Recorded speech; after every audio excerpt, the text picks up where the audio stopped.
지난 10월 26일에 2015년 목회 계획을 위한 각 부서장들과 기관장들이 함께 모여서 간담회를 가진 적이 있습니다. 그때 많은 것들을 생각하며 목회에 대한 심각한 고민들을 저 나름대로 했던 기억이 있습니다.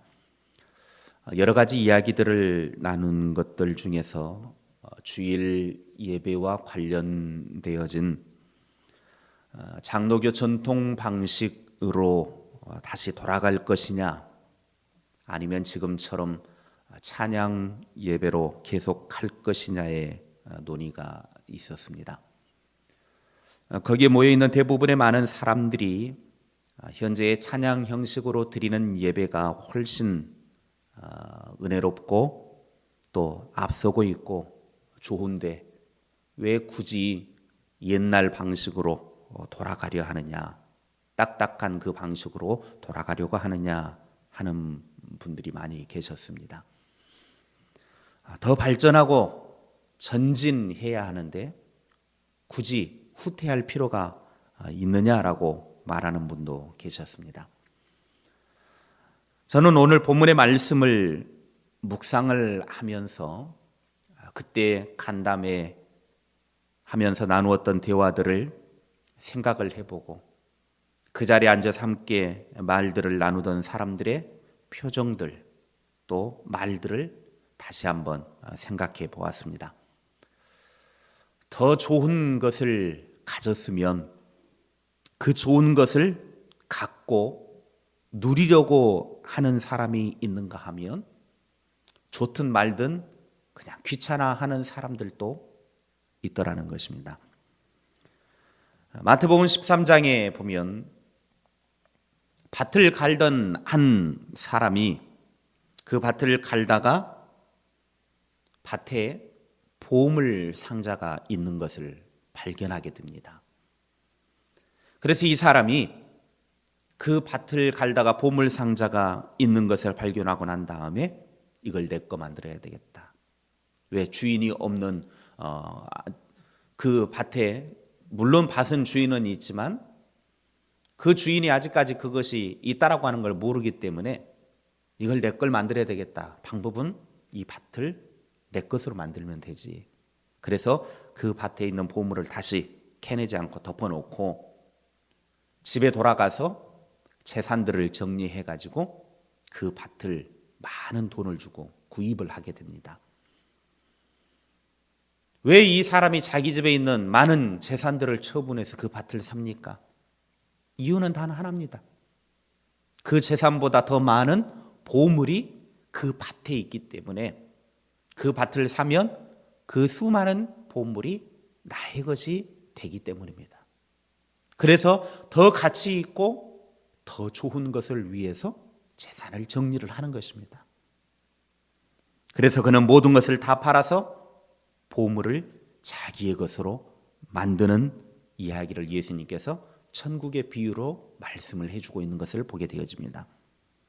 바울은 갈라디아 지역에 있는 교회 성도들을 꾸짖고 있습니다.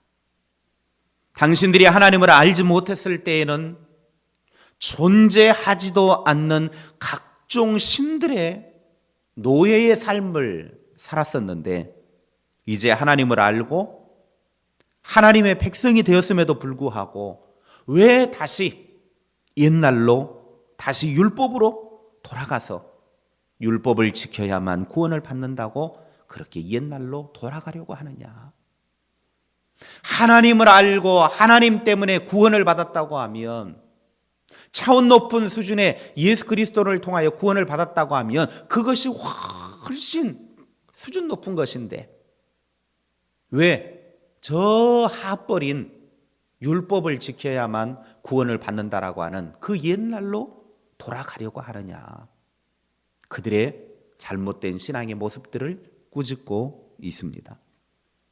예수 그리스도를 믿고 구원받은 후에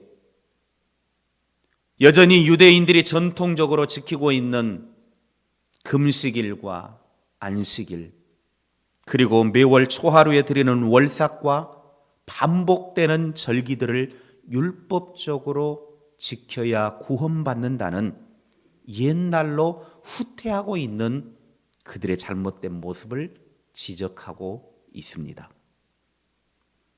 심지어 11절에는 바울이 지금까지 그들을 위해서 온 힘을 쏟은 것이 허사로 돌아갈까 봐 애가 탄 그 모습을 볼 수가 있습니다. 하나님은 우리들에게 좋은 것을 주기를 원하시는 분이십니다.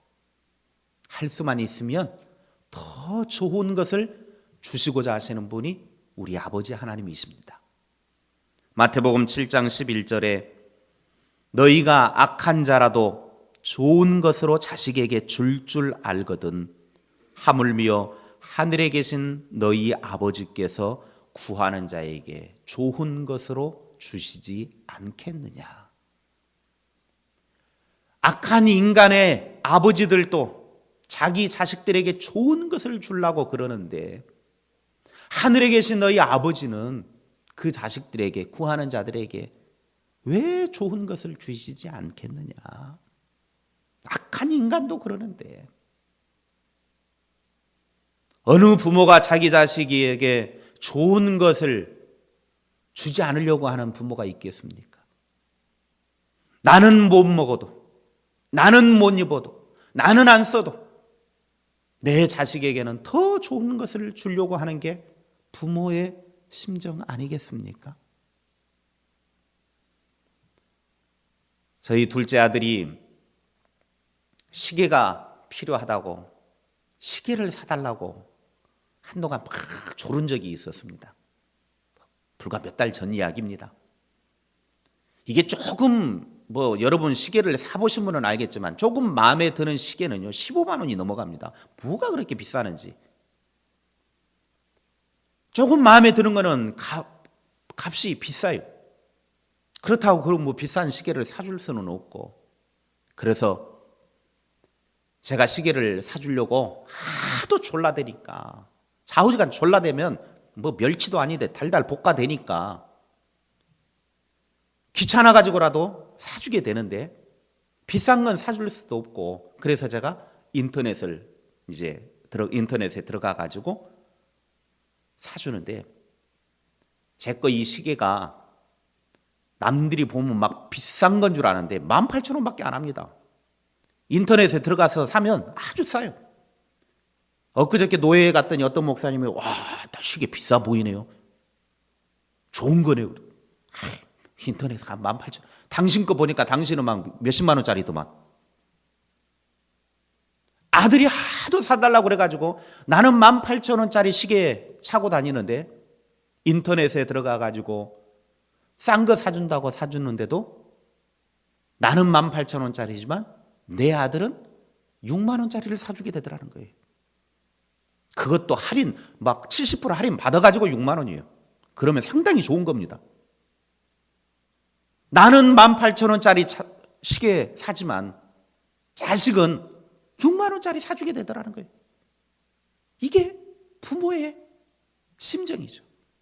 할 수만 있으면 나는 싸구려 사더라도 내 자식에게는 좋은 것을 주어서 좋은 거 차고 기분 좋아라고, 그리고 다른 애들 앞에서도 에휴 안 좋은 거 차고 다니네 그런 소리 듣는 것보다 야 멋있다 이왕 차고 다니는 거. 시계를 보면 얼마나 보겠습니까? 요즘은 다 핸드폰도 있고 그러잖아요. 핸드폰에 다 시간도 나오고 시간을 보면 얼마나 보겠냐 이거예요. 그럼에도 불구하고 아주 비싼 거는 아니지만 나보다 더 좋은 것을 주고 싶어하는 내 마음, 그게 아버지의 마음이더라는 거죠. 하나님도 그러지 않으실까요? 내가 하나님 앞에 무언가를 구하면, 하나님 앞에 무언가를 내가 요구할 때 하나님이 아유 저 새끼 또 뭘 저렇게 구하냐? 아유 지겹네. 내가 뭐 지한테 빚진 것도 아니고 내가 무슨 빚쟁이야?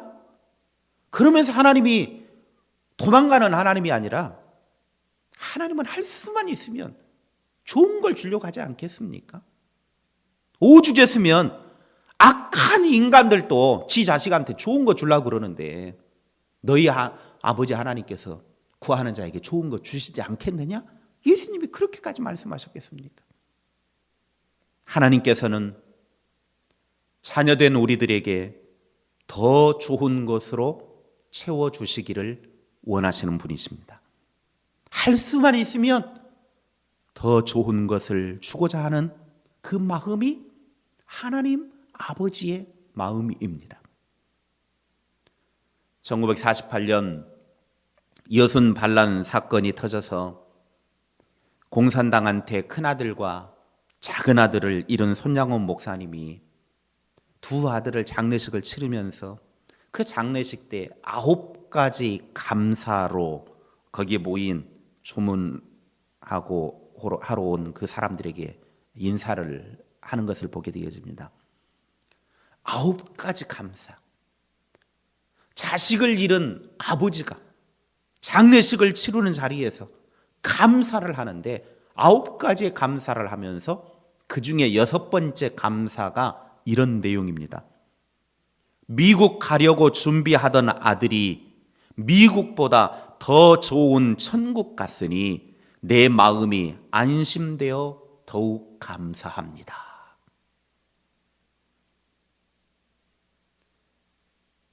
참 뭐라고 말하기가, 미국 가려고 준비를 하고 있었는데, 미국에 가서 살려고 아들이 준비하고 있었는데 미국보다 비교할 수 없이 더 좋은 천국 가게 해주셔서 내 마음이 안심되니 감사합니다. 1940년도에 해방 이후 우리나라는 말할 것 없이 정치 경제적으로 혼란과 아무것도 없는 말 그대로 힘든 상황이었습니다. 이 나라에 산다라고 하는 것 자체가 고통이었습니다. 그런데 미국으로 가서 산다, 이거는 엄청난 일입니다. 그런데 그런 미국에 비교되지 않는 더 좋은 천국으로 가게 해주시니 감사합니다.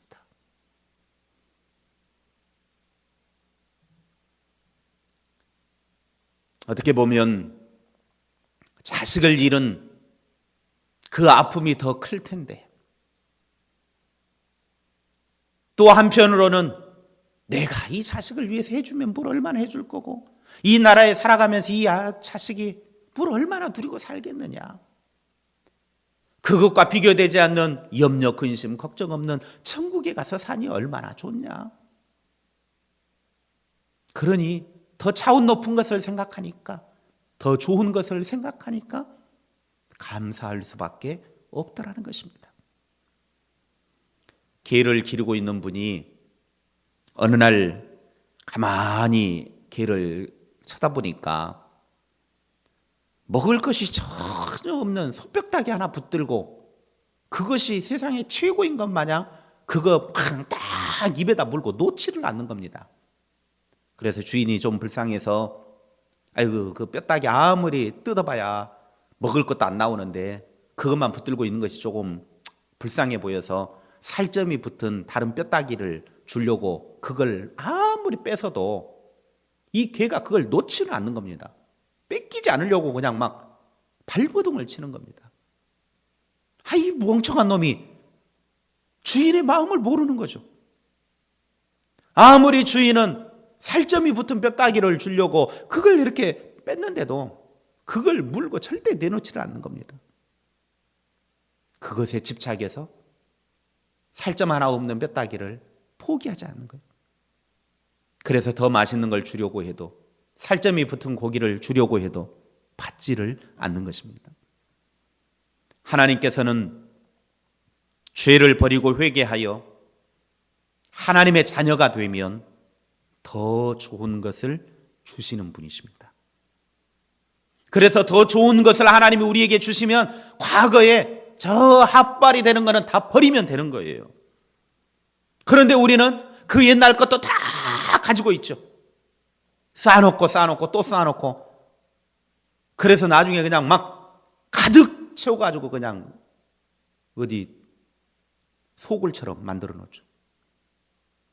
우리가 신발이 조금 낡아서 못 쓰게 돼가지고 새 신발을 사면 과거의 낡은 신발은 과감하게 던져버려야 되는데 언젠간 또 쓸 일이 좀 있겠지. 농사할 때라도 좀 신지, 뭐 일이라도 좀 할 때 신지 하고 놔둬요. 저도 그래요. 그런데 1년에 몇 번이나 신는가 봤더니 몇 번 신을 기회가 없어요. 다 새 신발, 좋은 신발 새로 구입한 거 사지 옛날에 다 낡아 빠진 거 신는 일이 거의 없더라는 거예요. 우리는 그거 놔두면 쓸 것 같은데 별로 쓸 일이 없어요. 결국은 모아두다가 집안만 더러워지고 자꾸 짐만 쌓이고 나중에 이사 갈 때 보면 그냥 짐만 많아져가지고 정리할 엄두도 안 나고 막 그러죠. 하나님이 우리에게 좋은 것을 주시면 과거에 조금 이 낡아 빠진 것들은 던져버리면 돼요. 더 좋은 걸 가지고 그걸 누리고 그걸 사용하면 되는 거예요. 하나님이 우리에게 예수 그리스도를 통하여 구원이라고 하는 좋은 것을 주셨으면 과거에 내가 율법을 지켜야 되고 안식일을 지키고 절기를 지키고 이런 것들을 해야 구원받는다라고 생각했던 그런 것들 던져버리면 되는 겁니다. 더 좋은 것을 갖고도 다시금 옛날로 돌아가려고 하는 그 모습, 오늘 바울이 갈라디아 지역에 있는 교회들을 보면서 너무나 안타까운 것입니다. 우리는 하나님으로부터 좋은 것을 받아야 되고 좋은 것을 받았으면 그 좋은 것을 누리고 그 좋은 것들을 더욱더 감사하며 나의 것으로 가지고 살아갈 수 있기를 바랍니다. 뒤로 후진하는 인생, 후퇴하는 인생이 아니라 더 좋은 것을 가지고 그 더 좋은 것을 누리고 그래야 더 좋은 것을 갖는 것이죠. 제발 신앙에 있어서도 후퇴하려고 하지 말고 조금씩 더 좋은 것으로 한 단계 한 단계 성장하는 그런 모습이 되어질 수 있기를 바랍니다.